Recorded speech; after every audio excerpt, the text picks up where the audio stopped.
Law of demand जो अभी तक हम सुन रहे थे उसी पे ही बेस्ड है। लॉ ऑफ डिमांड, लॉ ही बना दिया, लॉ कर लो बात। There is an inverse relationship, other factors remaining constant, other factors remaining constant, there is an inverse relationship between price of a commodity and its quantity demanded. Law of demand. Inverse relationship. Other factors remaining constant. Price बढ़ेगा demand गिरेगी, price गिरेगा demand बढ़ेगी। Simple, उसी simple चीज को उन्होंने law of demand का नाम दे दिया। You have to give the exact statement. Other factors remaining constant को सेट्रस पैरेबिस भी बोला जाता है। Ceteris paribus. In a daily life it is normally observed that decrease in price of a commodity leads to increase in its demand. Such behavior of consumers has been formulated as law of demand. Law of demand states that there is an inverse relationship between price and quantity demanded, keeping other factors constant, keeping other factors constant. Ceteris paribus. तो exam में आया हुआ है question, what does ceteris paribus means? It means other factors remaining constant, there is an inverse relationship between price and quantity demanded of a commodity. Other factors क्या है? बार बार आना, other factors remaining constant, other factors remaining constant, किसकी बात हो रही है? पास factors other than the price of the commodity. हमने इतने सारे फैक्टर्स स्टडी करे। पहला था प्राइस ऑफ द कमोडिटी, फिर था प्राइस ऑफ रिलेटेड गुड्स, फिर income of the consumer, taste and preferences, future expectation, size of population, composition, weather. Other factors, other factors मतलब factors other than the price of the commodity. कह रहे बाकी सब अगर constant हैं तो ही ये लॉ अप्लाई होगा। So other factors kept constant, then there is an inverse relationship between price of a commodity and its quantity demand. Sir ऐसा क्यों? सोचो, ये फोन 40,000 का था, अब 50,000 का हो गया, आपकी डिमांड बढ़ेगी या गिरेगी? गिरेगी। लेकिन जब ये 40,000 का था आप कमाते थे 50,000 रुपए महीना, अब जब ये 50,000 का हो गया आप कमाते हो 2 लाख रुपए महीना, तो इसकी डिमांड बढ़ेगी या कम हो जाएगी? बढ़ेगी ना। तो लॉ ऑफ डिमांड वायलेट हो गया कि प्राइस बढ़ा, आपकी डिमांड तो और बढ़ गई क्योंकि इनकम बढ़ गई थी। तो इसीलिए लॉ ऑफ डिमांड सिर्फ और सिर्फ तभी अप्लाई करेगा when all other factors are kept constant. All other factors are kept constant. Sir ऐसा थोड़ी ना होता है। हाँ, तभी तो वो अजम्पशन ले रहे हैं। बात समझ आई? Be careful. So law of demand is also known as first law of purchase. ये बेटा डिफरेंट डिफरेंट नाम इंपॉर्टेंट है 1 मार्कर के पॉइंट ऑफ व्यू से। First law of purchase. assumptions of law of demand, assumptions of law of demand, एक ही assumption, other factors remaining constant। ये other factors ही बता रहे हैं सारे, एक एक करके आपको याद दिला रहे कि other factors क्या थे। assumption एक ही है, other factors remaining constant, ceteris paribus from Harry Potter। While stating the law of demand, we use the phrase keeping other factors constant or ceteris paribus। This phrase is used to cover the following assumptions. Other factors, price of substitutes remain constant, price of complementary goods remain constant, income of the consumer remains constant, there is no change in future expectations, there is no change in taste and preferences। तो factors पता होने चाहिए other than the price। assumption है कि वो सब constant है, वो change नहीं हो रहे, तब इनवर्स रिलेशनशिप है प्राइस और क्वांटिटी में। सुनने पे ध्यान देंगे। Law of demand clear, assumption clear, shape downward sloping curve है, तो बार बार क्या ही सेम बात करते रहे इंडिविजुअल डिमांड कर्व का। तो क्या है, प्राइस जैसे जैसे गिरा डिमांड वैसे वैसे बढ़ी, कह रहे क्लियरली शोज, ठीक है ना। Why other factors are kept constant, कह रहे ऐसी assumption क्यों ली जा रही है, बता दिया मैंने आपको कि अगर वो assumption नहीं लेंगे तो फिर लॉ ऑफ डिमांड वायलेट हो सकता है। The quantity demanded of a commodity depends on many factors besides the price of the given commodity. If we want to understand the separate influence of one factor, it is necessary that all other factors are kept constant. कह रहे अगर एक factor का impact study करना है तो फिर बाकी सारे कांस्टेंट रखने पड़ेंगे, क्योंकि अगर आइसक्रीम की बात करें अगर, तो आइसक्रीम की अगर क्वालिटी की आइसक्रीम महंगी हो गई, बाकी सारे फैक्टर्स कांस्टेंट है, तो क्वालिटी की आइसक्रीम की डिमांड गिरेगी।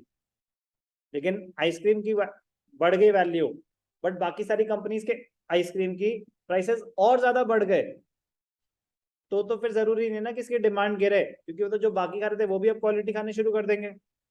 तो फिर क्योंकि अदर फैक्टर्स कांस्टेंट नहीं थे तो लॉ ऑफ डिमांड वायलेट हो सकता है। तो कह रहे हैं आपको अगर एक फैक्टर का इम्पैक्ट स्टडी करना है तो अजम्पशन लेनी पड़ती है कि बाकी सारे फैक्टर्स कांस्टेंट हैं।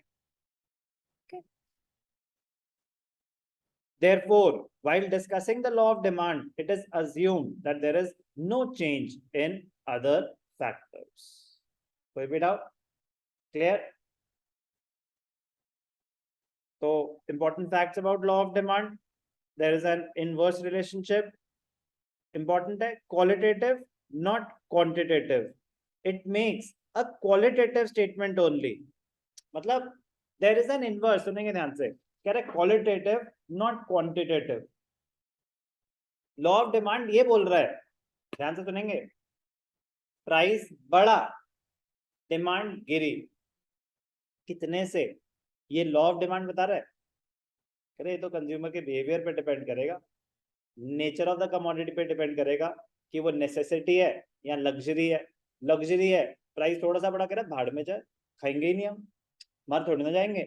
लग्जरी है, कंफर्ट है, नेसेसिटी नहीं है। लेकिन ये अगर नेसेसिटी है, मिल्क है, नेसेसिटी है, तो अगर उसके प्राइसेस बढ़े भी तो क्या डिमांड ज्यादा गिरेगी? नो। लेकिन ये अगर अल्कोहल है, अब अल्कोहल वैसे बेसिकली एक्सेप्शन हो जाता है क्योंकि वो हैबिचुअल गुड्स में आ जाता है, तो बैड एग्जांपल हो गया। बट फॉर एग्जांपल जूसेस हैं, तो मिल्क और जूसेस हैं, जूसेस के प्राइसेस बढ़े तो उसकी डिमांड गिरेगी या नहीं गिरेगी?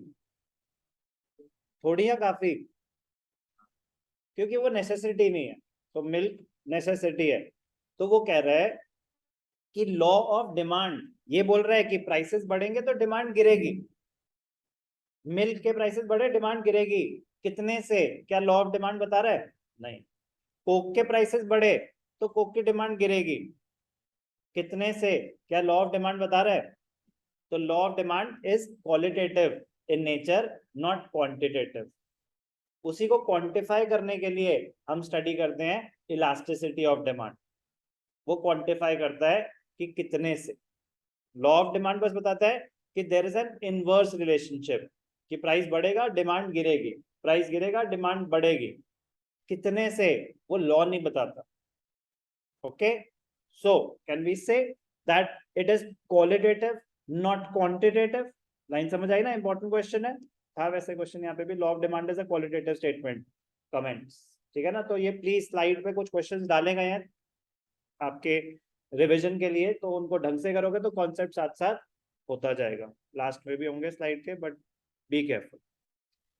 क्वेश्चंस जरूरी होते हैं, कॉन्सेप्ट यस बेस कॉन्सेप्ट है, तो मैं कॉन्सेप्ट आपका स्ट्रॉन्ग कर सकता हूँ, बट इवेंचुअली आपको ये भी देखना है कि किस फॉर्म में वो सेम चीज पूछी जा सकती है।